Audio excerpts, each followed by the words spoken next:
Okay guys, I'm going to show you how we make our plaster.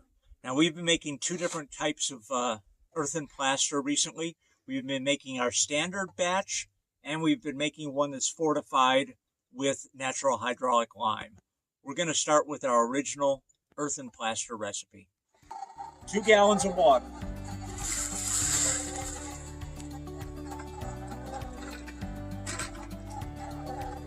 We have 2 containers of our clay that we harvested from the wash. Here's the second one. We put that in second so that it dissolves well in the water. That way it's evenly distributed throughout the mix. To that, 2 large double handfuls of our chopped straw.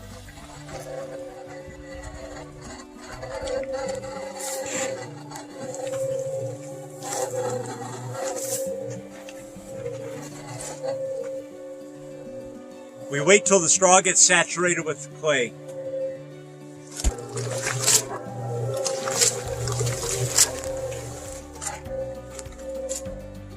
Next comes about 3/4 of a 5-gallon bucket of our sifted native soil.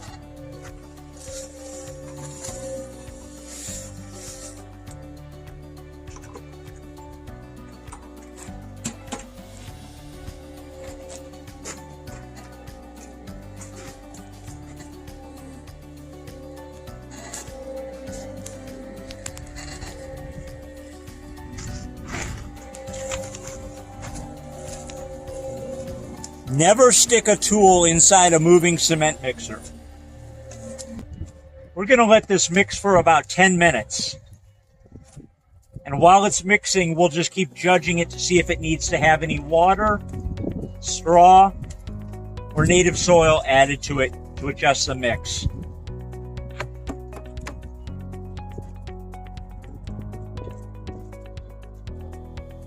So it's been mixing about 4 minutes. And it kind of looks like horse poop. So what we're going to do is just give it a little wet down.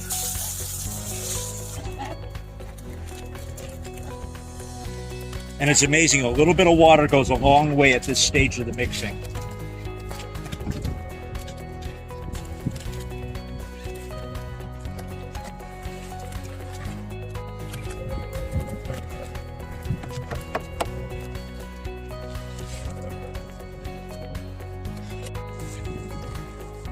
Here you can see the way the plaster is falling away from the wall of the mixer.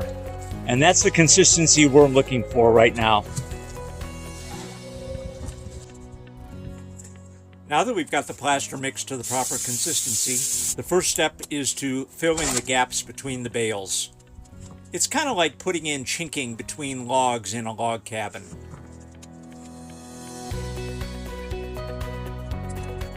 So the trick is to make sure that there's no pockets of air anywhere.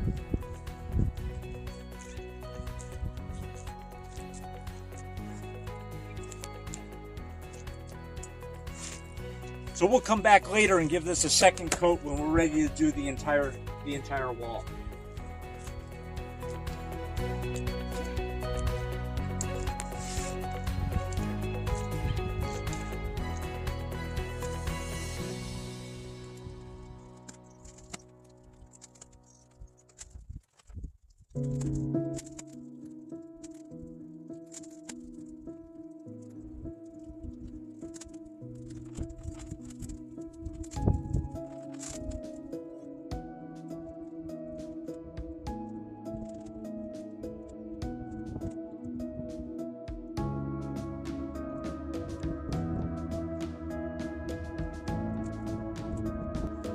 What we're doing today is filling in the low spots from the first coat. Above the windows, and there were some other areas that needed a little bit of leveling out.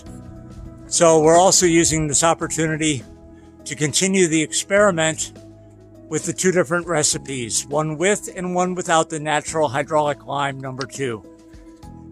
I've also made a couple sample bricks, and once those are thoroughly dry, we're going to do a water test and a hardness test to see if that really makes a difference. So we're starting now to use tools also.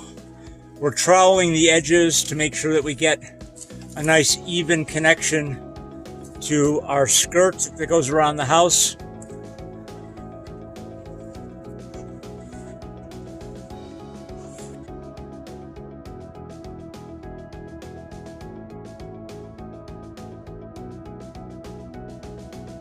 It's hot, it's windy, and we're both really tired, which is why there hasn't been a whole lot of filming done. So how did you like working with the new recipe today? Oh, very good. I loved the extra clay in it. Made it nice and smooth. It was easy to apply. Just a pleasure to work with. And we had the straw chopped a lot finer and too, the straw chopped, which I really that's like right. better. Yeah, me too. Okay, well, So it was overall, it was great. I loved it. good. We'll continue with that then tomorrow. Sounds like a good plan. In an effort to tweak our system and streamline the process, I'm going to give something new a shot today. I'm going to take our clay that's harvested from the wash.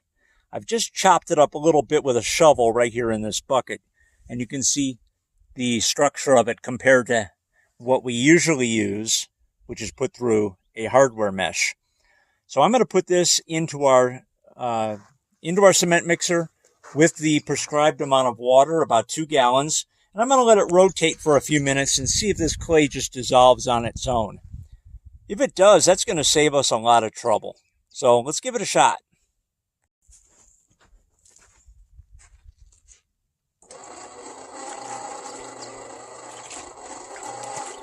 The one thing I notice immediately is that, of course, it's going to be a little more difficult to get accurate measurements. Not that we're that exact anyway, but here it goes.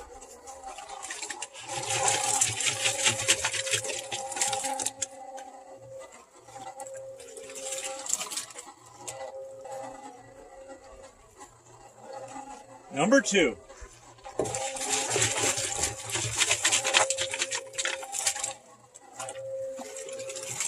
So I figure we'll give this 5 minutes.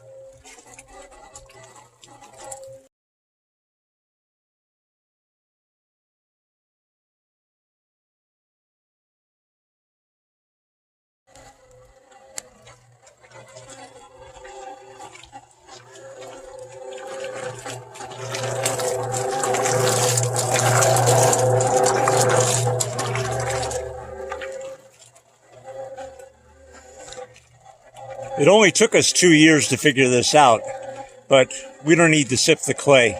As long as the clay doesn't have any obvious aggregate in it, we'll be all good, just putting it in and letting it dissolve. That took less than 5 minutes.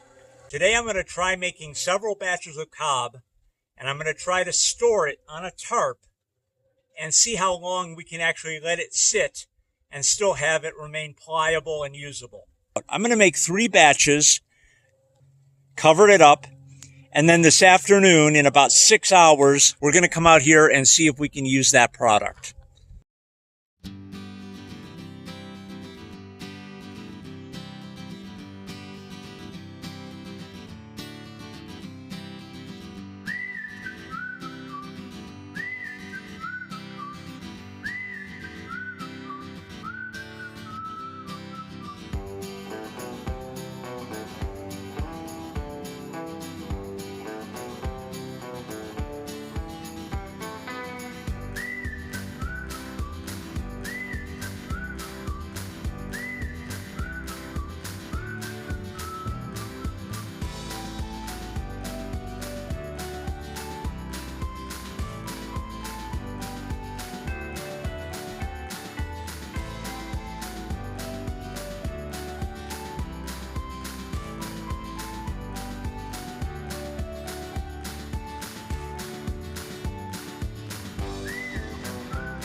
So here we have our nice little package of 3 batches of earthen plaster.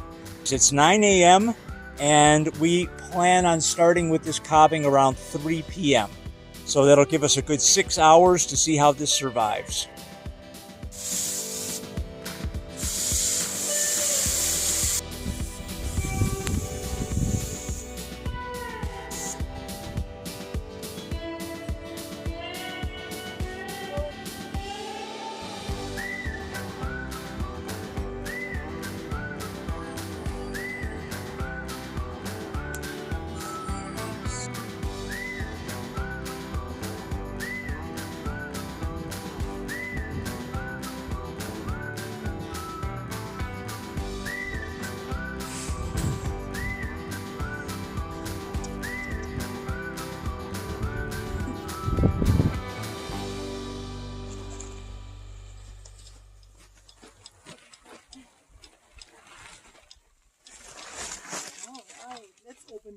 he up?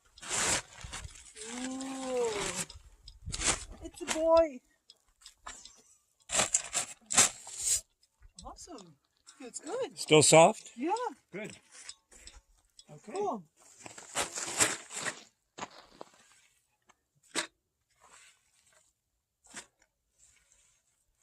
Smells like Dickhäuterhaus.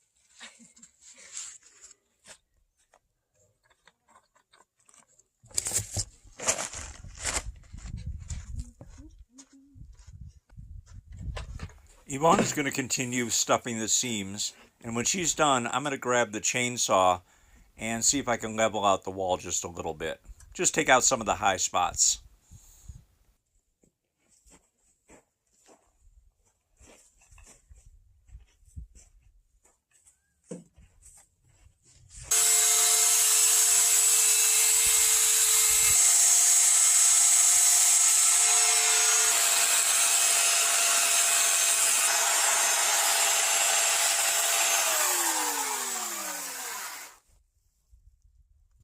Assuming we go from the corner, to the real corner.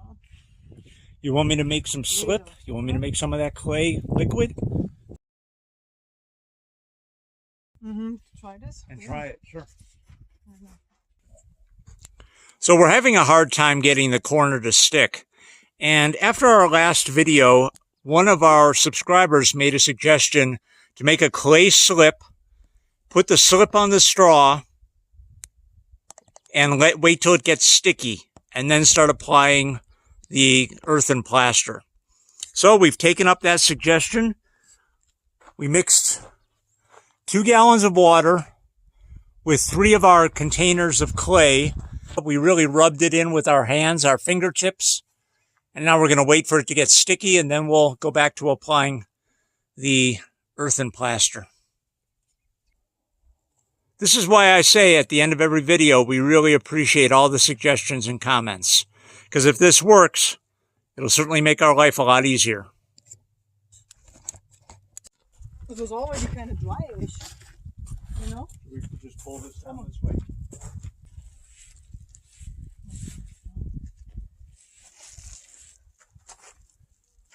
I'll find out your name, because I don't remember it right now, but we appreciate the comment. It works. It's a dream now. Before it was a nightmare.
Honestly, is there a better way to unwind after a long, hard day than to put a coat of spar varnish on a freshly sanded tabletop?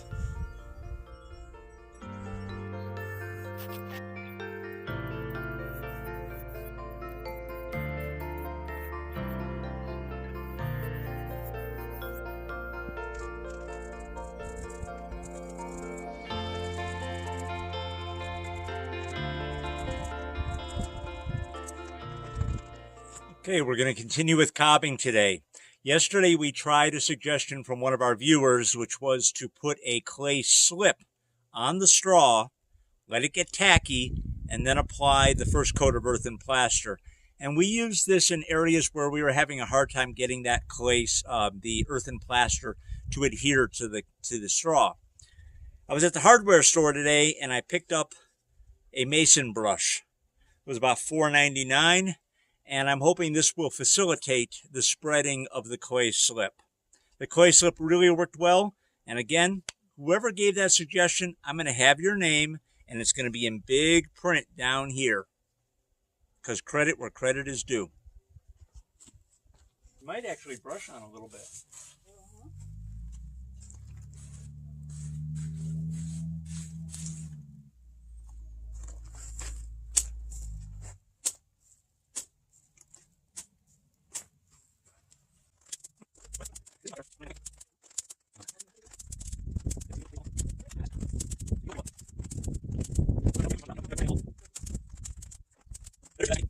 It's a little messy, but it's just mud.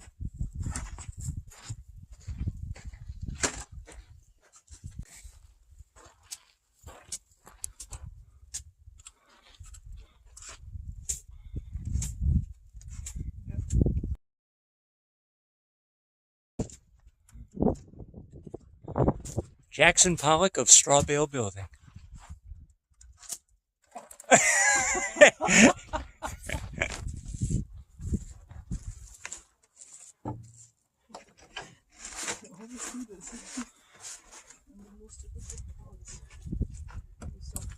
Okay, our plastering is coming to an end, and today we have made great strides, not with covering a lot of the wall, but with developing a technique that is really working well. And that's because we're using that mason brush with clay slip.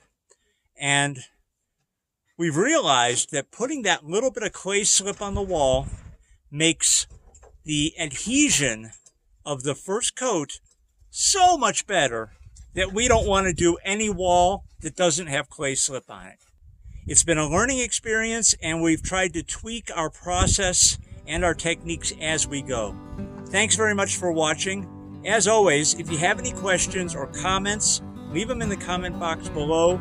We read them all, we answer as many as possible, and we appreciate all the suggestions. Through your suggestions, we're now using clay slip. Through your suggestions, Yvonne picked up some clear visqueen today, and she's going to be covering the windows before we get to that portion of the wall. Thanks again for the input. We'll catch you in the next video.